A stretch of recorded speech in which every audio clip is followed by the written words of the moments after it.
ಮಂಡ್ಯದಲ್ಲಿ ಮತ್ತೆ ಸುಮಲತಾ ಸ್ಪರ್ಧೆಯೋ ಇಲ್ಲ ಮೈತ್ರಿ ಅಭ್ಯರ್ಥಿಗೆ ಬೆಂಬಲವೋ? ಈ ಪ್ರಶ್ನೆಗೆ ಇನ್ನೂ ಕೂಡ ಉತ್ತರ ಸಿಕ್ಕಿಲ್ಲ. ಸ್ವತಃ ಕುಮಾರಸ್ವಾಮಿಯೇ ಗೌರ್ತಿ ಮನೆಗೆ ಹೋದ್ರೂ ಗೊಂದಲ ಬಗೆಹರಿದಿಲ್ಲ ನೋಡಿ. ಈ ಬಗ್ಗೆ ಒಂದು ಸ್ಪೆಷಲ್ ರಿಪೋರ್ಟ್ ಇದೆ, ಬನ್ನಿ ನೋಡ್ಕೊಂಡು ಬರೋಣ.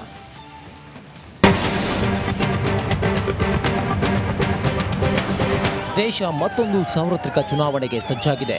ಮತ್ತೆ ಮಂಡ್ಯ ರಣಕಡವು ಇಂಡಿಯಾದ ಗಮನ ಸೆಳೆಯುತ್ತಿದೆ. ಕಳೆದ ಲೋಕಸಮರದಲ್ಲಿ ನಿಖಿಲ್ ಸುಮಲತಾ ಮುಖಾಮುಖಿಯಾಗಿದ್ರೆ ಈ ಬಾರಿ ಮಗನ ಜಾಗದಲ್ಲಿ ಅಪ್ಪ ನಿಂತಿದ್ದಾರೆ. ಆದ್ರೆ ಮಂಡ್ಯ ಅಖಾಡದಿಂದ ಸುಮಲತಾ ಮತ್ತೆ ಸ್ಪರ್ಧೆ ಮಾಡ್ತಾರ, ಎಲ್ಲ ಮೈತ್ರಿ ಅಭ್ಯರ್ಥಿ ಕುಮಾರಸ್ವಾಮಿಗೆ ಬೆಂಬಲ ನೀಡ್ತಾರಾ ಎಂಬ ಕುತೂಹಲಕ್ಕೆ ಮಾತ್ರ ತೆರೆಬಿದ್ದಿಲ್ಲ.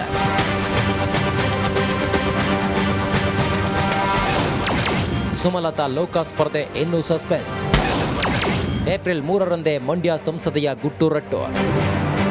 ಹೌದು, ಮಂಡ್ಯ ಮೈತ್ರಿ ಅಭ್ಯರ್ಥಿ ಕುಮಾರಸ್ವಾಮಿಗೆ ಮತ್ತೆ ಸ್ವಾಭಿಮಾನ ಸಂಕಷ್ಟ ಶುರುವಾಗಿದೆ. ಕಳೆದ ಬಾರಿ ನಿಖಿಲ್ಗೆ ಸೋಲಿನ ರುಚಿ ತೋರಿಸಿದ್ದ ಸುಮಾ ಈ ಬಾರಿ ಬಿಜೆಪಿ ಪಾಳೆಯ ಸೇರಿದ್ದಾರೆ. ಆದರೆ ಸ್ಪರ್ಧೆಯ ಬಗ್ಗೆ ಮಾತ್ರ ಖಚಿತ ಸುಳಿವು ನೀಡುತ್ತಿಲ್ಲ.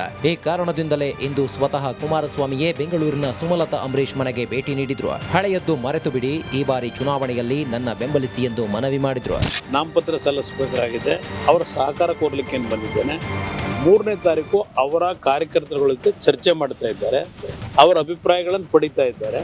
ಪಡೆದ ನಂತರ ಅವರ ಮುಂದಿನ ಏನೋ ಒಂದು ರಾಜಕಾರಣದಲ್ಲಿ ತೀರ್ಮಾನಗಳನ್ನು ಮಾಡಬೇಕು, ತೀರ್ಮಾನ ಮಾಡ್ತಾರೆ. ಕುಮಾರಸ್ವಾಮಿ ಮನವಿಗೆ ಸುಮಾ ಅಡ್ಡಗೋಡೆ ಮೇಲೆ ದೀಪ ಇಟ್ಟಂತೆಯೇ ಮಾತನಾಡಿದ್ದು, ಏಪ್ರಿಲ್ 3ಕ್ಕೆ ನನ್ನ ನಿರ್ಧಾರ ಎಂದು ಕಡ್ಡಿ ಮುರಿದಂತೆ ಹೇಳಿದ್ದಾರೆ. ಆರೋಗ್ಯಕರವಾದ ಒಂದು ಚರ್ಚೆ ನಡೆಯಿತು. ಹಳೆಯದನ್ನು ಅಥವಾ ಏನಾದರೂ ಬೇರೆ ಬೇರೆ ಅಭಿಪ್ರಾಯಗಳು, ಭಿನ್ನಾಭಿಪ್ರಾಯಗಳಾಗಿತ್ತು ಒಂದು ಕಾಲದಲ್ಲಿ, ಅದನ್ನು ಈಗ ಮನಸ್ಸಲ್ಲಿ ಇಟ್ಕೋಬೇಡಿ ಅನ್ನುವಂಥ ಮಾತನ್ನು ಹೇಳಿದ್ರು. ಪಟ್ಟು ಸಡಿಲಿಸಿದ್ರ ಗೌಡ್ತಿ, ದಳಪತಿಗೆ ಬೆಂಬಲನ. ಮೊನ್ನೆಗೆ ಹೋಲಿಸಿದ್ರೆ ಗೌಡ್ತಿ ಗತ್ತಿನಲ್ಲಿ ಸ್ವಲ್ಪ ಬದಲಾವಣೆಯಾಗಿದ್ದು, ಮೈತ್ರಿ ಅಭ್ಯರ್ಥಿಯನ್ನ ಬೆಂಬಲಿಸುವ ಪರೋಕ್ಷ ಸುಳಿವು ನೀಡಿದ್ರು.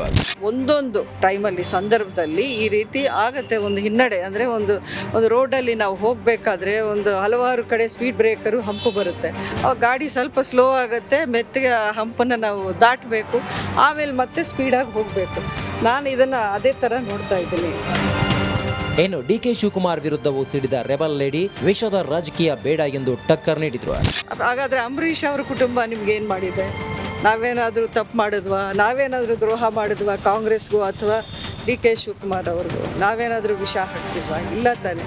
ಸೊ ರಾಜಕಾರಣದಲ್ಲಿ ಯಾರೂ ನಾವು ಇಂಥದ್ದು, ನಾವೇನೋ ತುಂಬ ಗ್ರೇಟ್ ಅಂತ ಹೇಳ್ಕೊಳ್ಳೋ ಒಂದು ಸಂದರ್ಭ ಆ ಥರ ಬಂದಾಗ ಮಾಡಬಾರ್ದು. ಏಪ್ರಿಲ್ 3ರಂದು ಮಂಡ್ಯದ ಮಣ್ಣಿನಲ್ಲೇ ಸುಮಲತಾ ತನ್ನ ನಿರ್ಧಾರವನ್ನ ಪ್ರಕಟಿಸಲಿದ್ದು, ಅಂದು ಸುಮಾಗೆ ನಟ ದರ್ಶನ್ ಸಾಥ್ ನೀಡಲಿದ್ದಾರೆ. ಅಂದು ಗೌಡ್ತಿಯ ಘೋಷಣೆ ಯಾರಿಗೆ ಸಕ್ಕರೆಯಾಗುತ್ತೆ ಕಾದು ನೋಡಬೇಕಿದೆ. Political bureau, Republic Kannada.